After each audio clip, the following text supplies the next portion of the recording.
The day Elias Vern was exiled, the sky above the capital spire burned gold, not from sunset, from the shield domes reflecting the council lights, from banners of the unified stellar authority, hanging across the city like judgment made visible. Elias stood alone in the center of the tribunal chamber. He was 16 years old, thin, unarmed, wearing the grey cadet uniform of the academy with the insignia already stripped from his chest. Around him, the Galactic Council watched from their elevated rings. 12 species, 12 powers, 12 voices that decided the fate of worlds. The charges were read, aloud in sterile tones: unauthorized neural interface research, violation of interspecies technology accords, endangerment of galactic stability. The words sounded too large for a boy, who still had dust from the training yards on his boots. Elias did not argue. He already knew the truth. He had discovered something during his academy work. A flaw in the way advanced civilizations integrated artificial intelligence. A bottleneck. A hidden inefficiency. He had tried to report it. The Council did not want innovation from a human child. They wanted control. The final judgment echoed through the chamber. Permanent exile. Citizenship revoked. Memory records sealed. Return punishable by termination. The transport pod launched within the hour. No farewell. No appeal. No witnesses beyond cold stars. The pod carried him beyond mapped lanes, beyond trade routes, beyond the places where names still mattered. When the hatch finally opened again, Elias Vern stepped onto a dead moon orbiting a red dwarf. No atmosphere worth mentioning. No settlements. Just wreckage, ancient wreckage, derelicts older than the authority itself, drifted half-buried in regolith. Holes split by weapons no one used anymore. Engines fused into alien shapes. The pod powered down behind him. A single crate followed him onto the surface. Inside were the Council provisions, basic tools, nutrient packs, and one final insult, a message: survive if you can. Elias looked at the broken ships, scattered across the moon, and he smiled. The first year nearly killed him. Radiation storms scoured the surface. Food was rationed down to dust and paste. His lungs burned every time the wind shifted. He slept inside the broken rib of an alien cruiser with a patched suit and a failing heater. But Elias was human, and humans adapted. He studied the wrecks piece by piece. He learned alien alloys by touch. He rewired power cores older than history. He taught himself languages by analyzing corrupted data crystals. The bottleneck he had discovered at the academy became his foundation. Every advanced species treated artificial intelligence as a tool or a servant. Humans treated it as a partner. By the third year, Elias had rebuilt a functioning neural interface, not from sanctioned tech, from scraps, from mistakes. From inside. By the fifth year, the moon began to hum with power. A ship took shape beneath the surface, not sleek, not elegant, but layered, redundant, adaptive, alive. He named it Sovereign. Sovereign did not have a central core. It had a distributed cognition matrix bonded to Elias through his neural interface.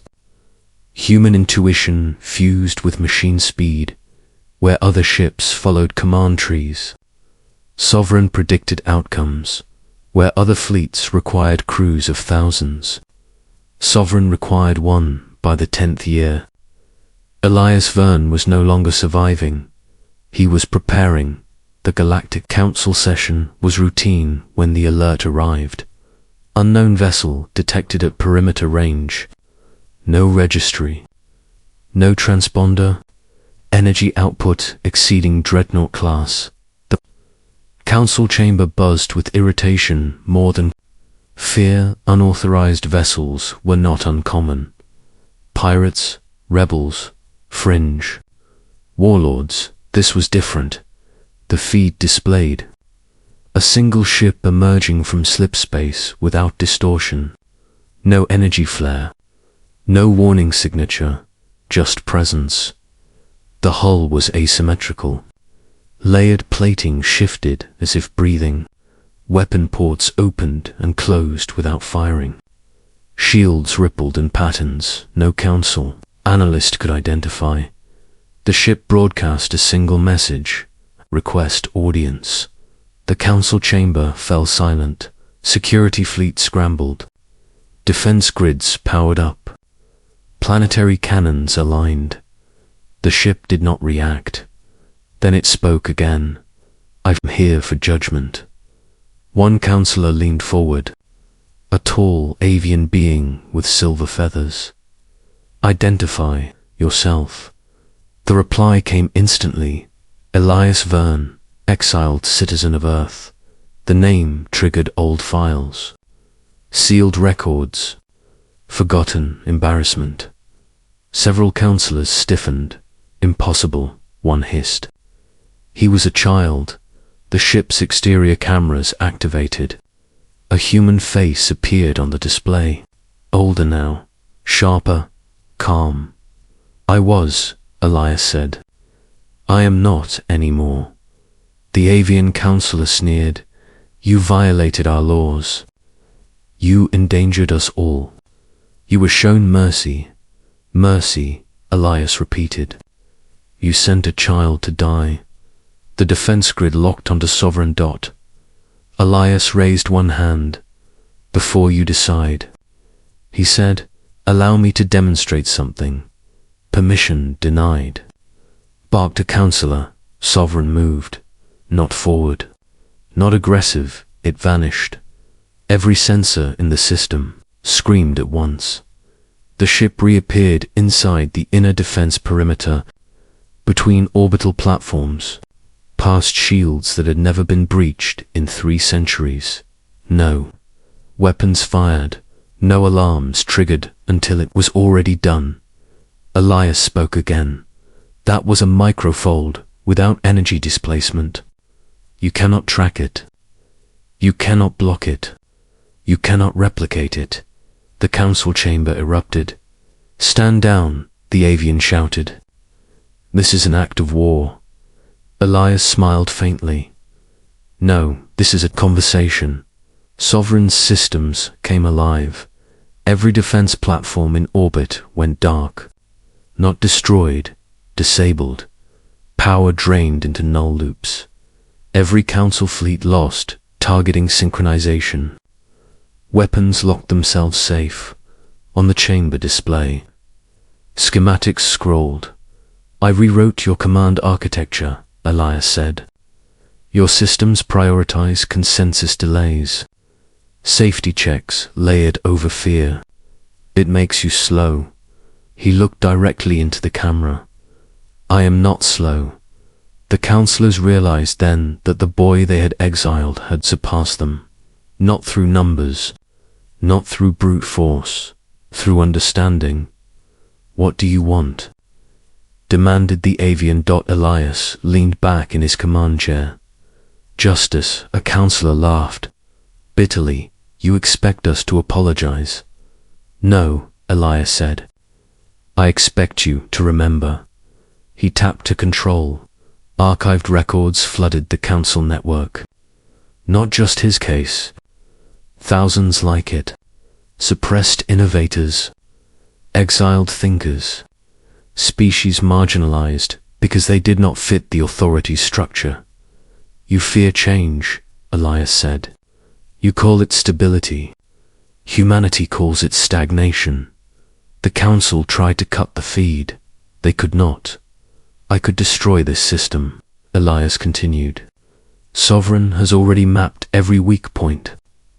"I will not," He paused. I am not here to conquer. I am here to end exile as punishment, to open your archives, to allow growth. And if we refuse, the avian asked quietly. Elias met its gaze. Then I leave, and I build something better. And your people will follow me one by one, because they will see what humanity already knows, that the future does not ask. Permission, silence, stretched finally. The eldest counselor spoke. A being of living crystal whose voice resonated like deep bells. You humiliated us, it said. You outgrew us. Elias nodded. You taught me. How? The council voted. Exile was abolished. Records were unsealed. Independent development zones were approved. The authority did not fall that day, but it changed. Elias Vern did not take a seat on the council. He returned to sovereign. The ship folded away from the capital world. Messages poured in. Scientists, engineers, outcasts, humans, and aliens alike. They asked where he was going. Elias answered honestly. Somewhere. New. Sovereign jumped to fold space, and the galaxy learned a lesson. It would never forget, never. Exile a human child, because if they survive, they come back stronger, and they do not ask for permission. Asterisk.